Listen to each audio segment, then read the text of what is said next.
Selamat pagi semua. Mari kita belajar fizik kuantum bersama Cikgu Azhani. Hari ini Cikgu akan mengajar teori kuantum cahaya bahagian yang pertama. Semasa di tingkatan 4, anda telah mempelajari bahawa spektrum elektromagnet adalah spektrum selanjar. Okey, jadi spektrum ini terdiri daripada 7 jenis gelombang yang mempunyai frekuensi dan panjang gelombang yang berbeza. Okey, gelombang-gelombang ini disusun daripada susunan sinar gamma, sinar X, sinaran ultraungu sehinggalah kepada gelombang radio, di mana ketujuh-tujuh jenis gelombang ini akan membentuk satu spektrum yang selanjar yang dikenali sebagai spektrum elektromagnet. Okey, susunan daripada sinar gamma sehingga kepada gelombang radio adalah mengikut turutan daripada panjang gelombang yang kecil. Jika tengok di sini ya, adik-adik tengok dekat sini, panjang gelombang dia kecil berbanding dengan bahagian kanan panjang gelombang semakin besar. Okey, sebaliknya. Okey, sebaliknya dengan frekuensi. Untuk frekuensi daripada kanan ke kiri, semakin ke kiri frekuensi semakin besar. Yes, semakin ke kiri frekuensi semakin besar, bermaksud ya, frekuensi bagi sinaran gamma dan sinar X lebih besar daripada frekuensi gelombang radio.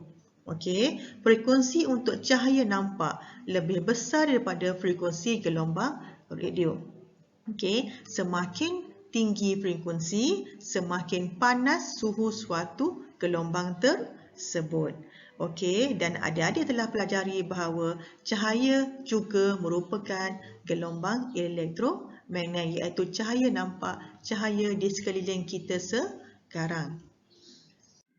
Pertama sekali, adik-adik perlu mengetahui apakah itu gelombang elektromagnet. Okey, apakah itu gelombang elektromagnet? Okey, sebenarnya gelombang elektromagnet adalah terdiri daripada medan elektrik dan juga medan magnet.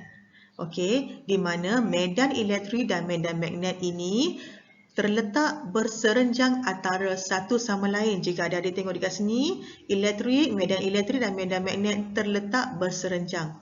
Okey, dan dalam animasi dekat sini, kita dapati bahawa gelombang elektrik dan gelombang elektromagnet juga terletak berserenjang antara satu sama lain. Ya, kedudukannya berserenjang. Okey. Seterusnya, kita kenali kenapa Isaac Newton, Thomas Young, John Dalton dan J.J. Thomson dikenali sebagai teori klasik.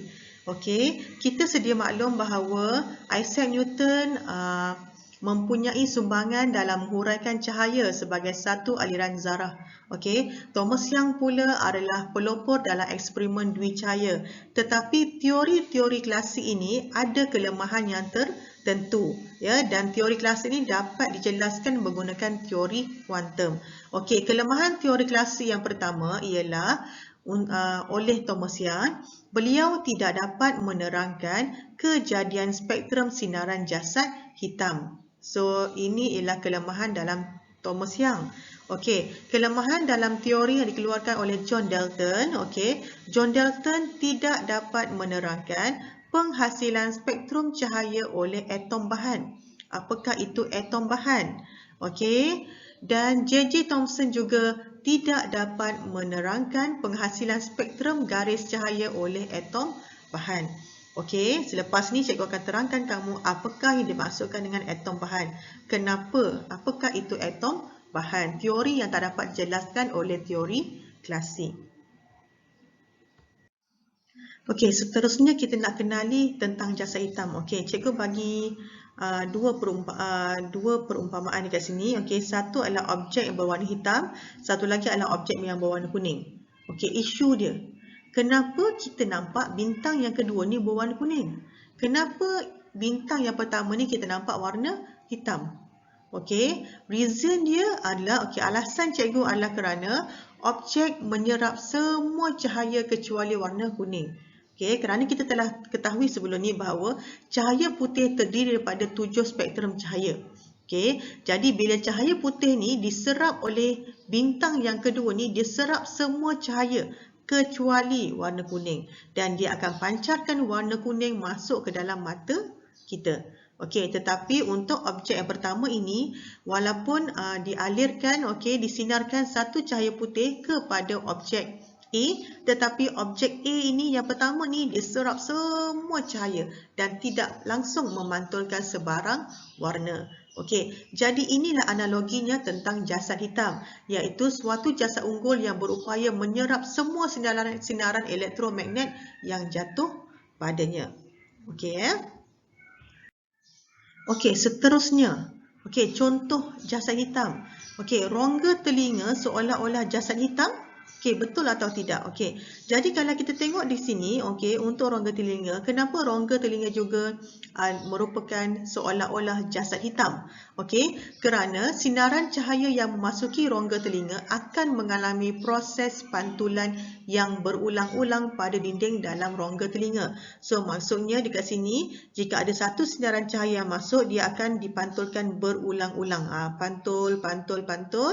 Dan setiap kali pantulan berlaku, sinaran akan diserap oleh dinding dalam semua rongga. Okay, akan diserap dalam semua rongga sehingga semua sinaran itu hilang. Jadi, rongga telinga seolah-olah menunjukkan sifat seperti jasad hitam. Okey, tadi kita dah belajar tentang jasad hitam. Okey, so sekarang kita nak belajar apakah yang dimaksudkan dengan sinaran jasad hitam.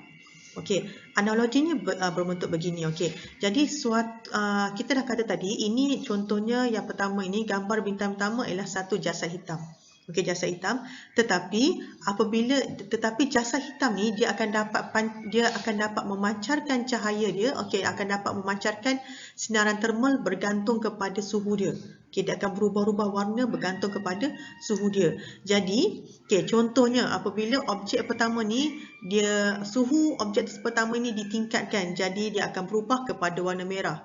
Okey, dia akan berubah kepada warna kuning bergantung kepada suhu objek tersebut. Okey, jadi objek ataupun jasad yang dapat memancarkan sinaran termal bergantung kepada suhunya sehingga kita boleh nampak objek tersebut bertukar kepada warna kuning dan kita akan nampak warna kuning. Objek tersebut bertukar kepada warna merah dan kita akan nampak warna merah. Jadi objek ini dikenali sebagai pemancar jasad hitam. Ya, kita panggil sebagai pemancar jasad hitam. Okey, maka warna-warna yang dipancarkan ini dipanggil sinaran jasad hitam. So warna-warna ni ya kita panggil sebagai sinaran jasad hitam. Okey. Seterusnya, cikgu nak terangkan tentang ciri-ciri pasangan jasad hitam yang boleh dikaji dengan melakar graf keamatan sinaran melawan panjang gelombang. So, di sebelah kanan Pak Y ialah panjang gelombang. Okey, jadi graf ni disusun daripada susunan radio wave, okey, microwave, sinaran inframerah, cahaya tampak, ultra ungu dan seterusnya lah ikut spektrum gelombang yang kita dah belajar sebelum ini. Okey, kita ambil contoh yang pertama iaitu bintang merah. Suhu bintang merah pada sekitar 4000 Kelvin. Okey, ini graf bintang merah. Okey, kalau kita tengok dekat sini, ini ialah yang paling maksimum, iaitu dia terletak pada graf yang paling maksimum untuk bintang merah ni terletak pada kedudukan cahaya tampak yang berwarna merah. Okey, sebab tu kita nampak bintang merah ni berwarna merah. Okey, untuk graf bintang putih ni kita tengok yang paling tinggi, graf lengkung yang paling tinggi dicapai oleh bintang putih ialah pada warna hijau. Tetapi kenapa kita nampak bintang putih ni berwarna putih? Kenapa bukan berwarna hijau? Okey, kalau kita tengok pada lengkung graf dia, semakin dia beranjak ke sebelah kiri, kita seolah-olah cahaya yang dipancarkan oleh bintang putih ni, dipantulkan oleh bintang putih tu merangkumi ke semua cahaya. Okey, ke semua ketujuh-tujuh cahaya di sini, iaitu cahaya tampak. Okey, dan untuk seterusnya kalau kita tengok graf untuk bintang biru pula yang mencapai sehingga suhu 7000 Kelvin. Okey, sehingga mencapai 7000 Kelvin, graf dia menganjak ke tinggi di sini dan lepas tu dia turun ke bawah. Okey, jadi keamatan dia yang paling tinggi di sini maksimum dan dia terletak pada warna spektrum yang berwarna biru, sebab tu kita nampak bintang biru itu berwarna biru. Okey, jadi semakin tinggi keamatan cahaya suatu jasa hitam, semakin banyak tenaga yang akan terpancar daripadanya. Maksudnya makin tinggi, makin banyak tenaga.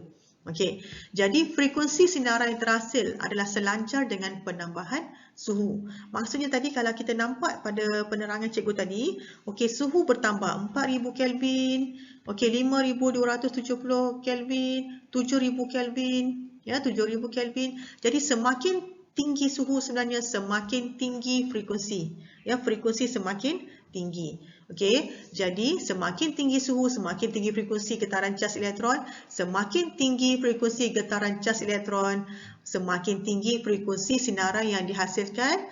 Okey.